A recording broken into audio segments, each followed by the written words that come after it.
Fala galera, beleza? Bom dia. Dando sequência ao nosso estudo em relação às ligações químicas, certo? Trouxe aqui agora pra gente fazer um resumo geral de tudo aquilo que nós já vimos em relação às ligações iônicas e ligações covalentes e dar sequência ao nosso estudo em relação às ligas metálicas, tudo bem? Bom, nós começamos o nosso estudo de ligações químicas com aquela grande pergunta, né? Como os átomos se reúnem para dar forma a tudo aquilo que nós conhecemos? Essa foi a nossa grande pergunta, né? Isso era o que intrigava muito, né, os estudiosos cientistas da época. Por que os átomos se reuniam e como eles se reuniam para dar forma a tudo aquilo que nós conhecemos, beleza? Bom, e a grande resposta veio com o quê? As ligações químicas. Os átomos se reúnem, os átomos eles se juntam, né? Através das ligações químicas e alguns fenômenos que ocorrem através das ligações químicas. As ligações químicas elas podem ser divididas em três, de acordo com o fenômeno que está acontecendo, são as ligações iônicas, as ligações covalentes e as ligas metálicas, beleza? Bom, e tudo começou com a ideia de por que todos os átomos se reúnem, porque eles procuram se reunir uns com os outros, enquanto só os gases nobres não se reúnem, né? Essa era a ideia. Por que somente os gases nobres eles não se reúnem? E aí, tudo que envolve ligação química, tudo que envolve reação química também, nós precisamos entender a seguinte situação. A química em si, ela se preocupa muito mais com a parte da eletrosfera e tudo aquilo que ocorre, né, com ganhar e perder elétrons. E enquanto, por exemplo, a física, ela se preocupa muito com a parte do núcleo, com as reações nucleares que ocorrem. Não que a química não vai estudar o núcleo, que a física não vai estudar a eletrosfera, mas nós temos aí uma grande tendência da química se preocupar com as ligações químicas e reações que ocorrem com a eletrosfera, enquanto a física com o núcleo. Então, ó, envolveu ligação química, envolveu reação, a gente recorre à eletrosfera. E aí a gente precisa recorrer ao diagrama de Linus-Pauling, certo? Que determinou como que a gente fazia para fazer a distribuição eletrônica desses elétrons, né? Como fazer as distribuições eletrônicas para tentar determinar a posição do elétron no átomo. E aí, quando a gente parou para analisar, acompanha aqui, né, na tela, a distribuição eletrônica dos gases nobres, nós vimos que todos os gases nobres, exatamente todos, menos o hélio, terminam com 8 elétrons em sua camada de valência.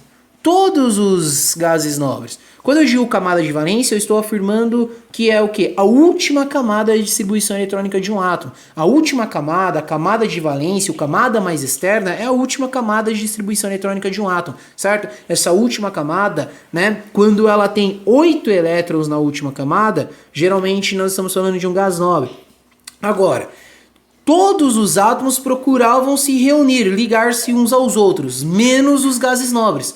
E aí nós vimos que eles tinham essa propriedade em comum, de terem 8 elétrons na sua última camada. A única coisa que estava mudando era o nível que esses átomos estavam posicionados. Então, por exemplo, ó, o neônio ele estava posicionado no nível 2, o argônio estava posicionado no nível 3, tanto é que ó, terminava com 3s2, 3p6. O criptônio estava no nível 4, então terminava a distribuição eletrônica 4s2, 4p6. O xenônio estava localizado no nível 5, então já terminava a sua distribuição em 5s2, 5p6. E o último gás nobre, o radônio, ele está posicionado no nível 6, então termina a sua distribuição eletrônica em 6s2 e 6p6.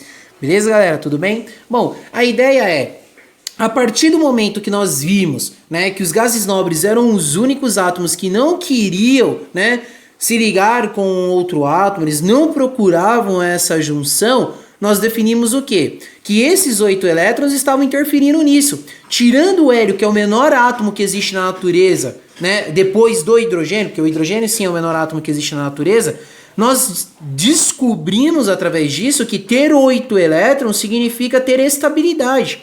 Então quem tinha 8 elétrons na última camada, no caso os gases nobres, eram estáveis, menos ou exceto o hélio, que se estabilizavam só com os seus 2, e o hidrogênio, que tinha 1 elétron, procurava fazer uma ligação para também ter 2 elétrons aí na sua última camada, certo? Então, todos os átomos necessariamente precisam ter 8 elétrons na sua última camada para acompanhar a configuração ideal que seria de um gás nobre, que era exatamente por esse motivo que eles não procuravam outros átomos para se reunir. E através disso, quando nós descobrimos que na sua camada de valência, a camada mais externa, tinha que ter 8 elétrons, nós criamos então a teoria do octeto. A teoria do octeto ela afirma justamente que um átomo precisa ter 8 elétrons na sua camada de valência, ou seja, na sua camada mais externa, para atingir a estabilidade. Então tá aí a resposta. Os átomos procuram se reunir com outros átomos, né, para tentar atingir o octeto, para tentar a sua estabilidade, que é ter 8 elétrons. E através das ligações químicas, iônicas, covalentes, né, principalmente, eles tentam, né, atingir essa estabilidade, que é ter 8 elétrons na sua última camada. Essa teoria do octeto ela foi proposta por dois estudiosos da época, dois químicos, cientistas importantes para a época, que deduziram a regra do octeto, que foi Lewis e Kozel. Lewis ele tem uma importância fundamental porque ele está presente aí até nas representações, na estrutura de Lewis, por exemplo, né, das representações das ligações químicas como um todo. Beleza, galerinha? Tudo bem? Então, teoria do octeto significa que os átomos precisam de 8 elétrons na camada de valência para atingirem a sua estabilidade. Beleza? Bom, e aí é o seguinte, ó, o que eu coloquei aqui para nós? Como eu estou fazendo uma pequena revisão também, já aproveitando, sobre as ligações que nós já havíamos estudado, nós temos aqui um pouquinho em relação à ligação iônica, certo? Bom, o que significa aqui a ligação iônica? Essa ligação iônica era aquele tipo de ligação que formava entre o metal e o não metal, beleza? Bom, eu não estou aqui nesse vídeo para explicar novamente para vocês em relação às ligações iônicas ou em relação à ligação covalente. Nossa ideia aqui é discutir bastante em relação às ligas metálicas. Mas já tem um vídeo postado sobre ligação iônica, já tem um vídeo postado sobre ligação covalente, é importante que vocês estudem eles, beleza? Bom, ligação iônica entre metal e não metal. O metal é aquele cara que tem tendência a perder elétron porque ele é eletropositivo, enquanto o não metal é aquele cara que tem tendência a ganhar o elétron porque ele é eletronegativo. Ocorrendo isso, os dois atingem a sua estabilidade e nós teremos a teoria do octeto provada aí, beleza? Quem ganha elétron fica negativo, quem perde fica positivo, é o que está representado aqui nessa linha de baixo, tudo bem? Assistam novamente a aula de ligações iônicas. Tá bom? Aqui tem mais ou menos uma representação do NaCl, o sódio é metal perde elétron, o cloro é não metal ganha elétron. Aqui está a representação do Na mais Cl menos. Bom, agora vamos falar um pouquinho sobre as características das ligações iônicas. Todos os compostos iônicos são sólidos e cristalinos à temperatura ambiente. Por que eles são sólidos e cristalinos à temperatura ambiente? Justamente por causa dos íons formados. Os íons, né, faz uma alta força, né, faz uma forte força de atração quando esses compostos eles são formados. E essa força de atração, né, fazem com que esses átomos eles fiquem muito próximos uns dos outros. Então, na hora que essa ligação se forma, né, ela se forma com uma proximidade muito forte, justamente por conta da força de atração que existe. E qual é o estado físico da matéria onde nós temos a maior força de atração? O estado físico sólido, que é onde os átomos eles estão mais próximos uns dos outros, beleza? E justamente por conta dessa força de atração e deles se formarem no estado sólido, eles apresentam um alto ponto de fusão e um alto ponto de ebulição. Por quê? Porque é muito mais difícil você conseguir separar coisas, quebrar as forças intermoleculares, vamos supor assim, de moléculas talvez, ou aqui das ligações iônicas, simplesmente separar, né, dissociar coisas que estão muito mais próximas, que têm uma alta força de atração, tudo bem? Então, como eles são sólidos e eles possuem uma alta força de atração, é muito difícil de separar. Então, os pontos de fusão e pontos de ebulição são altíssimos, tá bom? O caráter iônico sempre aumenta conforme eu tenho uma diferença grande na eletronegatividade. Por quê? Todas as ligações iônicas, elas são muito fortes. Sim, são muito fortes, certo? Só que existe uma outra ligação iônica que consegue ser um pouquinho mais forte do que a outra. Isso depende da diferença de eletronegatividade que está no sistema, tá bom? Então isso daí também é comprovado. Agora, ó, todo composto iônico, galera, no estado natural, a temperatura ambiente, não conduz corrente elétrica. Por quê? Eles estão sólidos, eles estão juntos.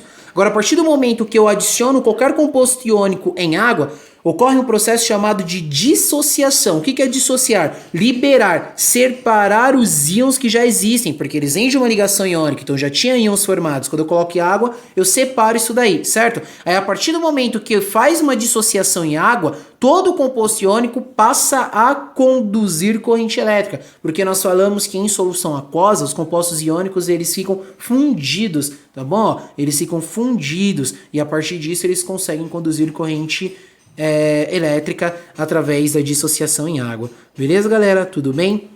Bom, e aí nós também vimos um pouquinho em relação às ligações covalentes, não é? O que seriam então as ligações covalentes? As ligações covalentes são aquelas ligações feitas entre metal com não metal ou hidrogênio com não metal. A palavra-chave da ligação covalente é compartilhamento. Enquanto da ligação iônica é transferência, alguém perde, outro ganha, né? Aqui ninguém perde, ninguém ganha. Nas ligações covalentes eu formo moléculas, porque tem o compartilhamento de elétrons. Também tem um vídeo aí só falando sobre ligações covalentes, super importante que vocês assistam, tá, galera? Aqui tem mais ou menos uma representação de várias ligações covalentes que nós já fizemos, beleza?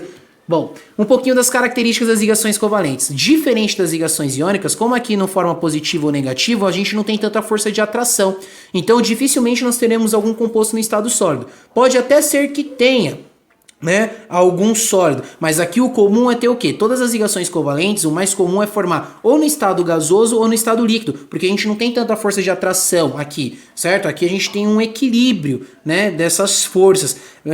Quando não tem o equilíbrio, tá mais para uma força de repulsão do que propriamente de atração. Então aqui dificilmente nós teremos um sólido. Tem, porque para toda regra existe uma exceção. Então tem compostos sólidos, por exemplo, a sacarose. Sacarose, o açúcar aí, ele vem de um composto, né, de uma ligação covalente, ele é sólido, mas todos os outros, a maioria, ou é líquido ou é gás, porque sólido preferencialmente são para os compostos iônicos, beleza?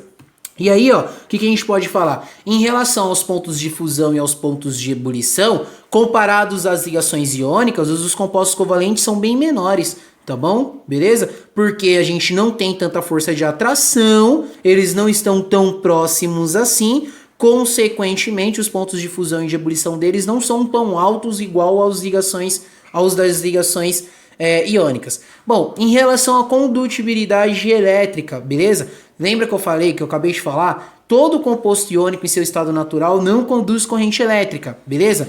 Já os só conduzem corrente elétrica a partir do momento que sofrem um processo de dissociação em água. Os compostos covalentes, principalmente os ácidos, eles podem sofrer um processo de ionização. O que é ionizar? É diferente de dissociar. Ionizar é quando eu coloco um composto covalente, principalmente um ácido, em água, e aí quando eu coloco ele em água, ele rompe as ligações, formando uma ionização, formando íons que antes não tinha. Porque, ó, ligação covalente, não tem íons, formam moléculas. Lá nos sais já existem os íons, eu apenas estou dissociando.